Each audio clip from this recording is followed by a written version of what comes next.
pas été trop pénible? Ah non, Nous sommes émus de tes Molières. Tu nous Ah. as fait pleurer, tu nous as fait rire. Molière, oui. Ouais, et tout le livre, tout le texte là, ah non, c'est pas tout Don Juan. Là. ah c'est pas tout non plus. Non, il y a 4 pièces. D'accord. Là, il y a Hamlet et Puppet. Ok. Et là, t'as lu tout, non, toute la pièce? Non. Non. Non. Là, on en est à... Il y a à peu près la moitié. Mais c'est que la deuxième... La pièce, elle est écrite aussi comme une espèce de ritournelle lancinante sur la fin. Parce que sur la fin, il y a des Elvires qui viennent le rejoindre pour combattre les négationnistes. Et ça prend des allures militaro-maquis. Et c'est assez violent, parce qu'il y a des grandes diatribes pleines de haine contre les négationnistes. Mais c'était un peu sur le mode vaccin, quoi, tu vois. Donc il y a des tartines. Même moi, quand je les relis, des fois, c'est un peu... et à titre d'expérience, ça pourrait se faire. Mais là, je me suis dit, non, ça va aller. Mais ce qu'il y a aussi, c'est que donc ça a été écrit en 2011.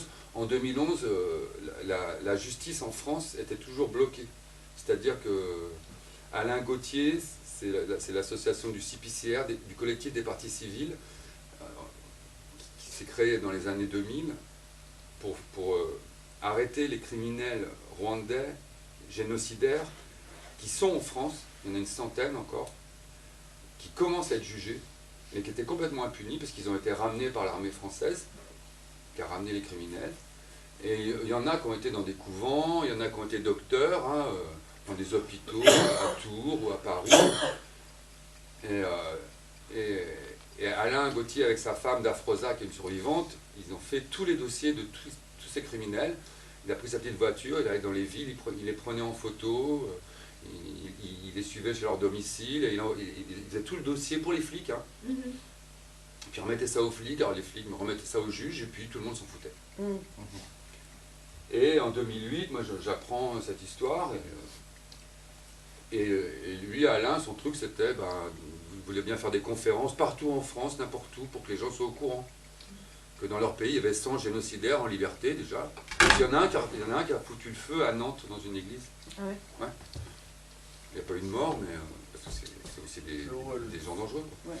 Et bref, Alain, il est venu à Boussac en 2008 avec un autre enquêteur, Serge Farnel, et on a fait connaissance, et puis après on nous a soutenus, quoi.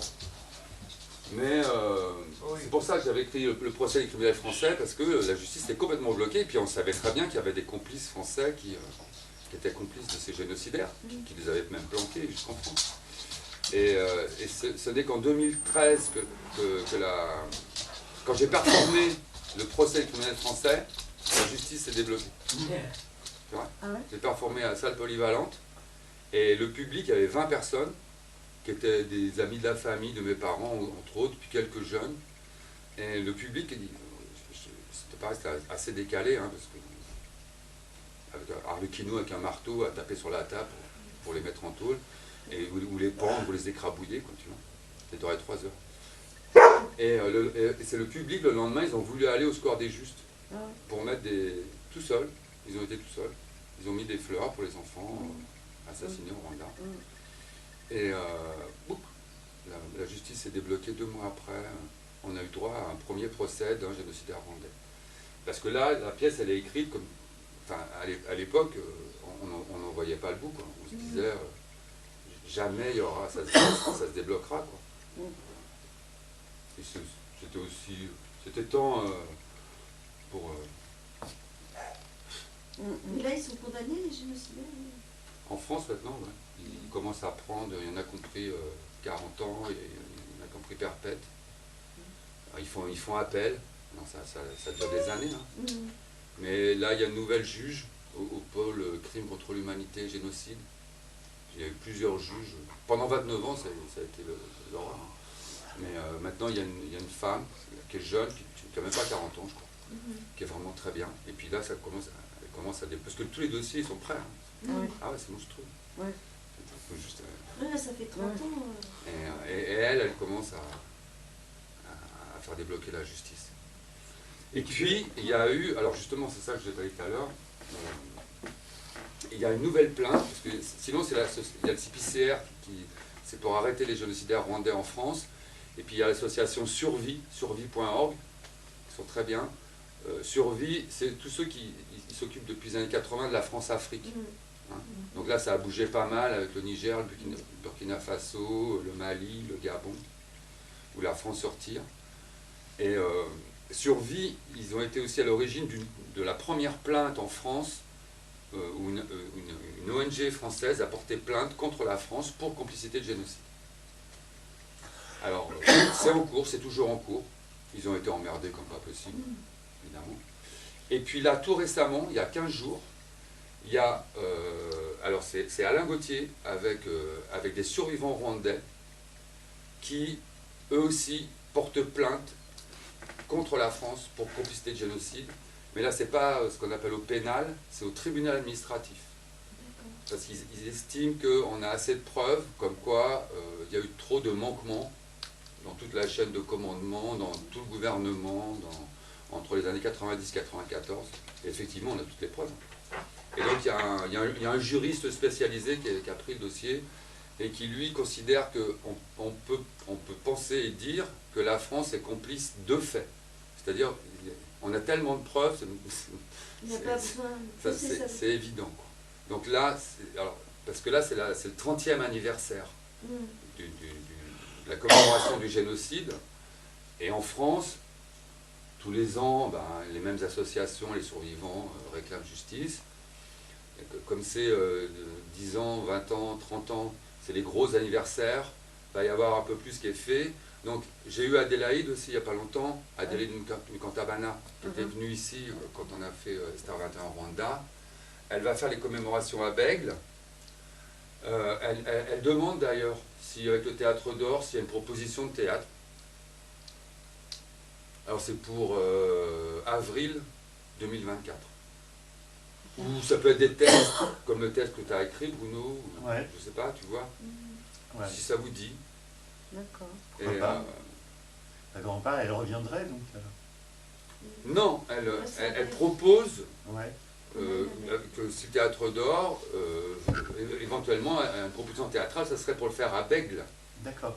à Bègle-Bordeaux, D'accord. où il y a une chapelle très belle qui est aménagée en théâtre. D'accord. Et donc, voilà, c'est parce que, comme c'est la 30e année des commémorations, j'avais pensé qu'on pouvait reprendre les Stars 21. Je cherchais en janvier, on en avait parlé un peu avec Bruno Michel. Puis après, il y avait autre chose peut-être avec Rosie. Puis après, je me suis dit, ça, c'est juste pour que... Parce que normalement, à partir du mois de mars, ça devrait en parler un peu plus à la télé, dans des débats. Ah ouais. Voilà. Et en fait, donc, avec cette dernière plainte, on serait au bord. Parce qu'il faut bien comprendre, hein, les criminels français qui peuvent être jugés et arrêtés en France pour complicité de génocide, c'est maintenant un type que vous voyez partout qui s'appelle Védrine, qui était le secrétaire de Mitterrand, qui est une ordure, qui passe pour un expert partout. Védrine, donc perpétuité normalement. C'est Nicolas Sarkozy. Sarkozy pour le budget, qui était ministre du budget et qui a fait vendre les armes, sous pourtant l'interdiction de vente d'armes aux génocidaires, embargo de l'ONU. Sarkozy. Donc Sarkozy, perpète. Il y en a qui Juppé, perpète. Mitterrand, par contumace, il faudrait perpète. Voilà, on ne va pas les déterrer. Et puis chez les militaires, il y a l'amiral Langsade, Queneau, même déjà, comme Védrine, hein, parce que Védrine c'est race ethnie. Hein. Et comment il s'appelle déjà, celui qui a créé une milice privée là? Alors Paul Baril, Ouais. Paul Baril c'est un mercenaire, c'était un agent de la DGSE, je sais pas quoi, les services secrets français. C'est le mec, si vous appelez l'histoire des Irlandais de Vincennes, qui étaient des étudiants qui ont été accusés d'être des terroristes. Alors qu'on a appris plus tard, c'était une opération menée par les services secrets français qui ont amené de la drogue et des armes et qui les ont accusés, les gamins, ils n'avaient rien fait, quoi, tu vois. C'était ce type-là qui avait monté ça.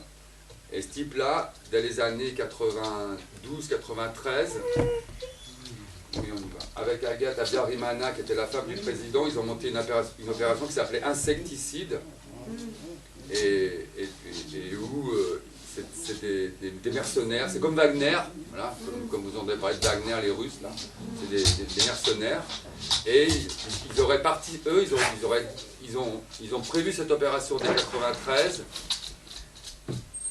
Ils ont été avec tous les extrémistes génocidaires et ils auraient participé pleinement au génocide les 13 et 14 mai dans les massacres de Bicécéro où il y a eu près de, en 2 jours, 60 000 personnes assassinées. Ouais. Voilà. Mais tu peux rappeler le contexte, vite fait, les intérêts de la France au Rwanda, enfin, dans les grandes lignes? Bah, la France avait toujours son empire france-africain, Ouais. soi-disant décolonisé. Et il se trouve que le Rwanda, qui est un des pays les plus pauvres dans les années 80, et qui est soi-disant indépendant aussi, et qui avait été avant sous tutelle belge, est vraiment dans la merde. Il y a une grosse crise économique dans les années 89. C'est le pays le plus pauvre du monde. Et ils sont déjà dans une idéologie ethniste, voire raciste. Il y a tout le problème des... Parce que au moment de leur indépendance en 59, si tu veux, ça s'est fait contre une partie des Rwandais, qui étaient nommés les Tutsis. Parce que au lieu et place d'une vraie révolution indépendante, en fait, ils ont appliqué l'idéologie coloniale. Ils ont été au bout. Et donc, il y a eu 300 000 réfugiés Tutsis qui ont été dans les pays autour. Et puis, ça fait pendant une génération, pendant 25 ans, 30 ans, ils étaient dehors. Et puis, ils ont voulu rentrer. Et les autres les en empêchaient. Donc ils ont appelé l'ONU et tout. Les autres qui? Les autres Rwandais, Ouais. les Hutus. Ah voilà, c'est ça. Voilà. Donc c'était un problème de droit de réfugiés. Et ils ont participé en Angola avec Museveni au maquis d'émancipation de l'Ouganda. Et puis dès 1985, ils se sont organisés en mouvement armé parce qu'ils se sont rendus compte qu'il commençait à y avoir des crimes au Rwanda, des crimes racistes, ethnistes, et ils se rendaient compte que le processus diplomatique était complètement verrouillé. Et ils voyaient monter une idéologie génocidaire. Or, en 1989, puisque évidemment c'était des fantoches au gouvernement rwandais, ils piquaient toutes les aides de l'ONU pour eux, et puis les gens crevaient. C'est simplement ça. En 1990, il y a une grosse crise, et comme d'habitude, quand il y a une grosse crise, c'est toujours la faute du bouc émissaire. Donc ils ont redoublé de propagande contre les Tutsis, qui commençaient à pouvoir s'armer avec l'Ouganda. Et vu qu'ils n'étaient plus en bon terme avec la Belgique depuis longtemps, et que la France aussi avait commencé justement à s'approcher du Rwanda. Giscard est allé au Rwanda faire des safaris dans les années 70-79. Mitterrand, il est passé en 82, comme ça. Et c'est le président rwandais qui est en très bon terme avec le fils de Mitterrand depuis les années 80, avec la cellule France-Afrique. Très pote, super pote. Un gros raciste, exterminateur. Super pote avec le fils de Mitterrand, super pote. Qui les a appelés au moment de la crise, parce que les autres allaient attaquer, et qui a dit, allez, la France, vous avez déjà la France-Afrique, si vous venez nous aider au Rwanda, et la France se dit, par Mitterrand, on a pratiquement ces mots-là, ah bah tiens, un nouveau pays dans la France-Afrique, qui était avant une ex-colonie belge, qui pourrait être en plus dans le précaré France-africain. C'était en plus que le petit pays du Rwanda, qui n'a pas de ressources géniales, beaucoup de bananes, beaucoup de thé, de café, ça à Cœur-Larigot. Mais c'est à côté du Zaïre, c'est à côté du Congo. Et là, il y a toutes les mines d'or. Là, il y a tous les minerais là, pour les téléphones portables. Là, actuellement, d'ailleurs, Si, si. Bah, si, oui. Et ben ils sont en train de regénocider les Tutsis parce que c'est les 2 millions de tueurs qui sont passés au Zaïre. Et depuis ça fait une génération, maintenant il y a des enfants et ils recommencent là. Ah ouais. Les Hutus. C'est plus les Hutus, c'est les FDLR. Parce qu'au Rwanda, au moment de la libération, ils ont annulé les cartes ethniques. Ils ont refusé que la population soit classée en ethnie. C'est complètement faux. Et donc tout le monde est rwandais maintenant. Il n'y a plus de Hutus, il n'y a plus de Tutsis. Et donc pour répondre à ta question, il n'y avait pas de réels enjeux. C'est un fantasme français dans la suite de la France-Afrique. Et puis sinon, c'était comme au Cameroun, comme au Sénégal, comme au Mali, comme au Tchad. On vous apporte un peu d'armes, voilà, un peu de militaires, un peu d'officiers, un peu de... Puis voilà, on gagne du fric, quoi, tu vois. Et puis, si tu veux, la seule chose qui est un petit peu rassurante, c'est que maintenant, c'est bien établi, on a toute la chaîne de commandants de l'armée qui... Jean Varé était commandant de l'armée française au Rwanda, et dès 1992, il commence à comprendre vraiment qu'il a affaire à des génocidaires, qui sont en train de former, qui livrent des armes, formation, matériel informatique, nouveaux ordinateurs et tout. C'est pourquoi, ces ordinateurs? Parce que comme ils étaient tous classés au niveau ethnique avec des cartes d'identité, c'était sur des cartes en papier et tout. Parce que là, pour faire les listes de personnes à exterminer, c'était plus facile l'ordinateur. C'est la France qui a fourni le matériel, et les informaticiens. Donc même pendant le génocide des Tutsis au Rwanda en 1994, on a retrouvé une forme d'industrialisation du crime.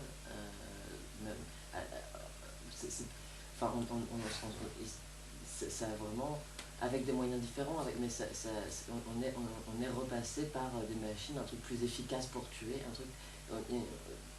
C'est une récidive c'est une récidive de la Shoah, mais jusque dans la façon de faire, quoi. Oui. Mais ce qu'on dit, c'est que, si tu veux, c'est un peu technique, mais le taux, le pourcentage de morts par rapport aux chambres à gaz industrielles, le taux de quoi? Vitalité. Le taux de mort à Auschwitz, voilà, sans les chambres à gaz industrielles, ne serait-ce que par la massification du nombre de tueurs avec des machettes, ça a donné le même taux de mort qu'à Auschwitz. Mais le rapport à la Shoah, il est aussi dans ce que les Rwandais, à travers la colonisation, on parle beaucoup là, de la gauche et de l'antisémitisme. Bon, le matriciel de l'antisémitisme, la haine du juif, l'argent, le juif le capital, le juif et le pouvoir, c'est exactement, c'est tiré donc depuis l'antisémitisme jusqu'à l'idéologie nazie, les Rwandais ont vraiment, ils ont juste transposé, quoi. C'est copié sur l'idéologie nazie. Et on sait que c'est des prêtres qu'on traduit Mein Kampf de 1990 en Kinyarwanda pour les criminels. Ils ont fait aussi les 10 commandements du Hutu par rapport aux 10 commandements juifs, tu vois, en passant les 10 commandements pour les tueurs, qu'est-ce que les tueurs devaient faire. Donc il y a toute une matrice idéologique et un même rapport jusque dans les criminalités et même dans les criminalités sexuelles, puisque même si on a eu les chiennes de Weimar, nazis, dans les camps, avec les criminalités sexuelles, parce que c'est pour ça le rapport à l'écriture. Au Rwanda aussi, il y a eu des... par exemple, c'est des femmes, c'est principalement des femmes Hutus, c'est une Pauline Niachatumiro, je ne sais pas le nom exact, qui a appelé les femmes Hutus à exterminer les femmes Tutsis, et le discours qu'elles avaient sur les femmes Tutsis, ça a été aussi leur reproche sur les femmes juives, des lettrées, des putes, des femmes libérées, des femmes qui couchaient avec tout le monde, donc là aussi il y a un rapport, si on veut comparer ou si on veut juste essayer de comprendre le lien. Et puis sinon le rapport premier, c'est que simplement voilà, le génocide des Juifs d'Europe a été reconnu par le droit mondial, international. Et même s'il y a eu des pratiques génocidaires en Colombie, au Brésil, ou au Cambodge, c'est récent que ça a été reconnu comme génocide. Pendant 30 ans, ça n'a pas été reconnu comme un génocide. Par contre, au Rwanda, ça a été reconnu assez vite comme un génocide. Et c'est pour ça que... Et pourquoi ça a été reconnu assez vite? Parce que c'était relativement évident. Ouais, c'était quand même évident. Et encore, ça a traîné des pieds parce qu'il y a des mécaniques juridiques qui font que, par exemple, normalement, un pays comme les États-Unis s'est engagé, dès qu'il y a un crime de génocide dans le monde, les États-Unis, dans leur constitution américaine, se sont engagés à intervenir pour arrêter le génocide. Mais là, ils Et sont donc, pas- normalement, ils auraient dû intervenir au Rwanda. Mais là encore, comme la France avait tout son empire, et militaire, donc c'est la France qui a fourni les armes, qui a formé les tueurs, qui a fait des listes pour exterminer, qui a participé jusqu'avec des mercenaires, qui a fait former le gouvernement génocidaire dans l'ambassade de France, qui a laissé passer les tueurs génocidaires en juin 1994 et qui les a même rapatriés et dissimulés en France. Ça commence à faire beaucoup. Et bien c'est la France qui au mois de juin a été choisie par l'ONU, au mois de juin 1994, pour soi-disant arrêter le génocide. Ça gueulait partout, personne ne voulait que ce soit les Français, tout le monde savait que les Français avaient participé à la mise en place du génocide. Tu vois. Et en plus, donc, alors là on a des choses, parce que si vous voulez, je ne me rends pas compte, je sais que je liane un peu, mais c'est important de connaître cette histoire, même si ça peut paraître... parce que, et encore aujourd'hui, on n'en parle pas du tout en France, alors que c'est énorme, c'est comme les crimes de Vichy, quoi. Et c'est 50 ans après Vichy, pendant qu'il y avait les commémorations du D-Day, quoi. Et d'imaginer les politiques, on a dit tout à l'heure, ou les militaires en tout à la perpétuité, enfin, tu vois, c'est quelque chose d'énorme. Et donc on essaye, à tout le moins, que ça en cause, qu'on arrive à en causer, parce que même pour chacun, c'est pas tu peux pas vivre dans un pays complice de génocide. Tu vois, ça veut rien dire. Et le rapport premier, c'est le droit international, c'est le rapport au droit international.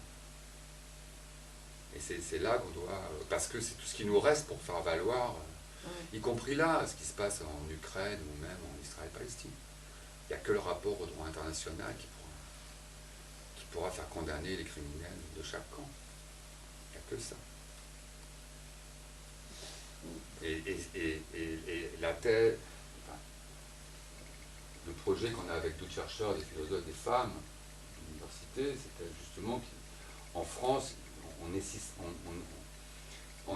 a besoin d'une autre structure que le mémorial de la Shoah, qui est missionné pour le devoir de mémoire et l'enseignement et l'histoire de la Shoah, qui a déjà fait beaucoup pour les associations rwandaises comme Ibuka, pour les survivants, qui a fait des débats, qui est la seule institution qui en parle au moins en France, mais qui n'est pas spécialisée sur le génocide des Tutsis au Rwanda et sur toutes les questions qu'on doit régler depuis, au niveau militaire, au niveau institutionnel, de la justice à l'éducation. Et là, il y a un trou de 25 ans en France, de 29 ans bientôt, de 30 ans bientôt, où vraiment rien n'a été fait, rien. Donc il y a un boulot de réparation qui passe par la mise en place de nouvelles structures, d'abord pour empêcher que la France puisse à nouveau fournir des armes, comme ça continue au Yémen. Voilà. Au Yémen, c'est dénoncé comme des crimes de guerre, et c'est la France qui arme. Voilà. Et des fois, ils arment les deux camps. Hein. Donc qu'au moins, nous, en tant que citoyens, que des ONG, que dans l'organigramme français, tu vois, qu'il y ait des structures qui empêchent ces choses-là, qui puissent corriger. Et là, il y a un boulot énorme. Qu'on en prenne conscience.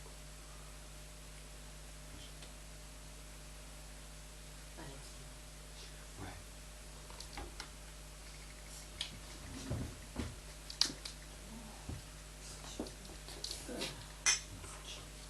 C'est froid là, non? Qu'est-ce que. Il est venu quoi? Raoul, il a l'impression qu'il est venu tout à l'heure. Je pense qu'il a envie de nous offrir un petit vin de noix. C'est ça, voilà, c'est ce que j'ai cru comprendre. Un vin chaud. C'est pas mal chaud ça, ouais. Ah, un noir.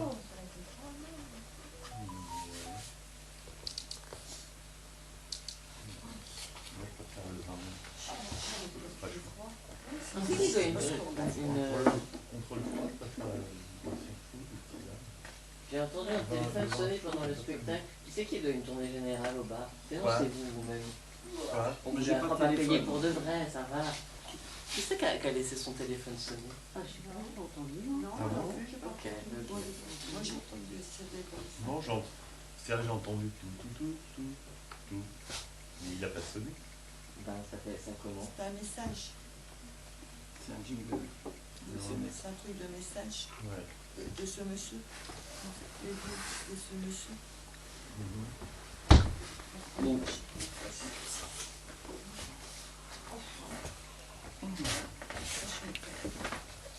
En fait, Mais, c'est- par rapport à la Shoah, c'est quand il avait déclaré c'est pas Chirac Ah non, je sais plus. Non, les crimes de Vichy ont été reconnus par l'État français seulement en 1995 Ah ouais. Par Chirac. par Chirac, Ouais, c'est ça. justement après que le génocide Après des le Rwanda. Tutsis Et pas le Rwanda. était fait avec l'implication française. Ouais. Et donc on est presque obligé de penser qu'ils ont Ouais. lâché du mou Là, Ouais. pour Vichy, pas- pour pas cacher être deux fois impliqué. plus, tu vois. Ouais. Le Rwanda. Ouais. Ouais. Bah oui, parce que Vichy, ça, ils sont. Parce que Vichy, tout le monde le savait, tu vois, il y avait Oui. cet débat depuis les années puis 70 après, au niveau universitaire, il y avait des grands chercheurs américains qui avaient Ah. dit mais c'est impossible que la France ne reconnaisse pas ces crimes-là, il faut que ça soit reconnu, quoi, tu vois. Et donc Et là, Chirac le- l'a fait. Et là, le gouvernement actuel, il ne reconnaît pas par rapport au génocide du Rwanda. il que reconnaît dalle. Macron, Ah il bah a non. dit, en gros, il a dit, oui, bon, peut-être la France... Non.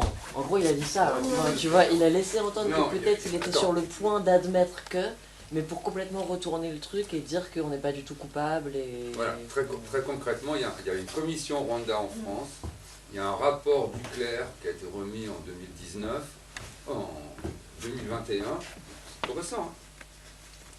Hein.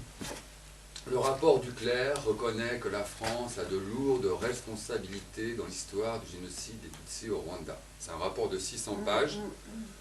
Tous les chercheurs, et moi y compris, Survie, Spicer, tout le monde, c'est même pas au niveau d'une thèse de doctorat. Ils ont pas pris toutes les publications existantes depuis 30 ans. Macron a demandé, écoutez bien, les gens qui ont été choisis, alors, M. Macron a voulu que ça soit surtout pas les spécialistes, Ah bah oui. tu vois, parce qu'ils allaient être partisans. Alors, ils voulaient des personnes neutres qui ne connaissaient rien à l'histoire du génocide. Tant qu'à faire. Normal, hein, pour Ah, le c'est son normal. enquête. Donc ils devaient faire en un an, donc imagine, il y a 30 ans de recherche. Ouais. Il y a 30 ans de recherche. Il y a des mecs comme Jacques Morel, ils ont bossé 10 ans avant de publier La France au cœur du génocide des Tutsis. Donc ils n'ont même pas pris la bibliographie. Il y a des gens d'université qui ont dit mais c'est même pas à la hauteur d'une thèse doctorat. Donc, tu fais une thèse doctorat, tu prends un sujet, bah, tu connais au moins, enfin, tu lis tout ce qu'il y a écrit sur le sujet que tu traites. Enfin, tu vois, bah non, même pas. Au niveau archives, non plus. Au niveau archives, non plus. Par contre, au niveau des archives, si, ils ont pu ouvrir des petites archives, tout le monde voulait que ça soit ouvert, ça ils ont eu droit. Mais alors écoutez bien, ils ont eu droit en tant qu'historiens à ces archives. Mais les juges français, non. Ah ouais. Eh oui. Et alors, ces historiens, où dedans il y a des gens très bien, dedans, hein. Monsieur Kevorkian, c'est un spécialiste du génocide des Arméniens, c'est quelqu'un d'irréprochable. Donc ils font un rapport de 600 pages. Ils arrivent quand même à dire des choses un peu vraies, parce que la parole de la France c'était non, la France n'a rien fait au Rwanda, arrêtez, vous êtes des menteurs. Donc là, ils reconnaissent de lourdes responsabilités, une vision raciste et ethniste, et ils concluent, en tant qu'historien, que la France n'est pas complice de génocide. Alors tout le monde a fait, mais attendez, vous êtes historien, on ne vous demande pas votre avis juridique, et deux, en plus vous le donnez, et les juges doivent se taire. Donc il y a vice de forme, quoi, tu vois, et tout le monde a dit, bah non, c'est un rapport qu'on a lâché un peu, qui au lieu de tout nier en disant on n'a rien fait, qui dit là, ça a été très grave, hein, parce que rien que ça, ils arrivent à reconnaître que, bah oui, ils avaient une vision raciste et ethniste. Non, mais le gouvernement français, Ouais. l'armée française. En clair, ils voulaient que ce soit les Hutus qui gouvernent le Rwanda. C'est ça. Oui, Oui, c'était allié ou c'était des... Les Tutsis étaient des gens qui dérangeaient, c'est ça? oui. Ah, mais là, c'est technique même, parce qu'il y avait 80% de Hutus. Donc tu ne pouvais pas mettre 20% de Tutsis au pouvoir, il y aurait toujours des jalousies, D'accord. la théorie du peuple majoritaire, tu vois. Voilà. Mais dans l'idéologie ethnique. Hein. D'accord. La femme d'Abiy Ahmed qui a été descendue, elle vit en France. Oui, alors elle est comme tous les personnes immigrées, en attente de statut, hein, elle a aucun statut. Elle est accusée par la justice française de crime contre l'humanité. Pas complicité, elle, parce qu'elle a participé avec les extrémistes à l'attentat avec Baril. L'attentat contre l'avion, ça serait Baril, un Français qui aurait tiré en fait. Et elle a été rapatriée par l'armée française. Ça fait 30 ans qu'elle est sans statut en France. Personne ne lui a fait une obligation de quitter le territoire. Hein. Elle est accusée de crime contre l'humanité. Et voilà. Mais elle Rien ne se n'est pas passe. en procès, il n'y a pas de procès. C'est non-lieu, c'est plus la Voilà. peine d'eux. Alors il y en a qui réalimentent les plaintes, tu vois, par un autre bout. Mais elle, normalement, ouais, elle, c'est perpète. Et il n'y a pas de prescription sur ce genre de crime. Non, c'est imprescriptible. C'est imprescriptible et ça que pourra contre toujours l'humanité. être jugé, heureusement. Heureusement. Ah oui. Mais bon, c'est vrai que...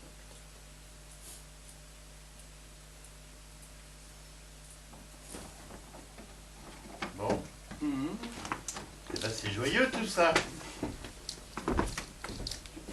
En tout cas, félicitations pour tes talents de conteur, enfin, Ah oui. de Ouais. lecteur. Non mais sérieux, ça a été aussi. Ah oui, c'était bien. Hein. Ouais, bravo. Ouais, ouais, bravo.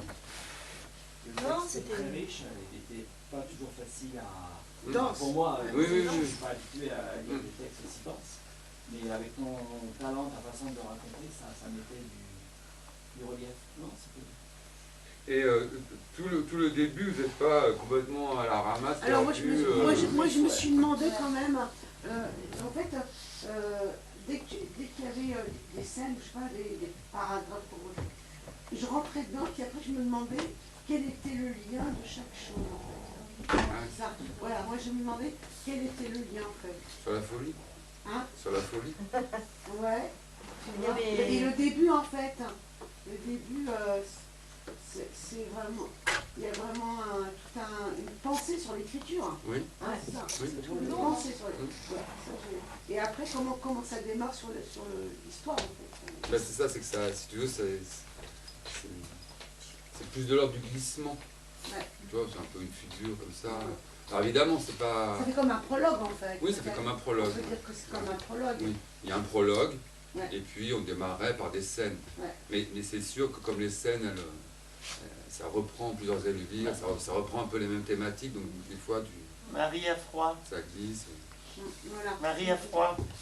Avec moi, tu crois? Non mais tout le monde a froid. Ah, Hein. alors ça va. Alors, Bah non. On parle pas. Bah, Au bar, il n'y a pas de chauffage. Non, j'allais au bar, il faut aussi froid. Marie a froid. Là, tu viens de dire tout le monde a froid, mais t'as demandé aux gens?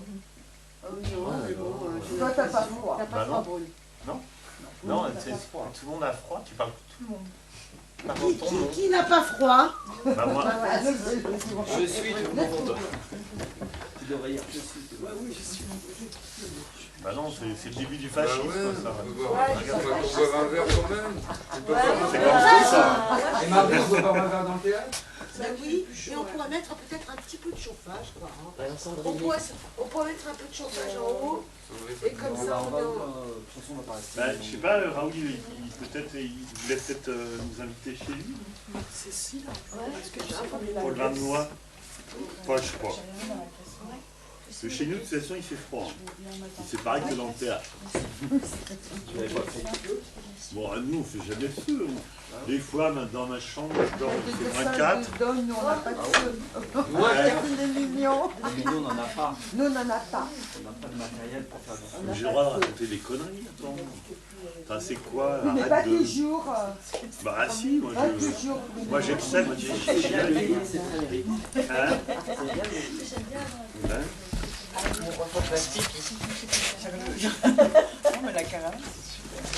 Ah, t'as filmé? Ouais. C'est ta caméra?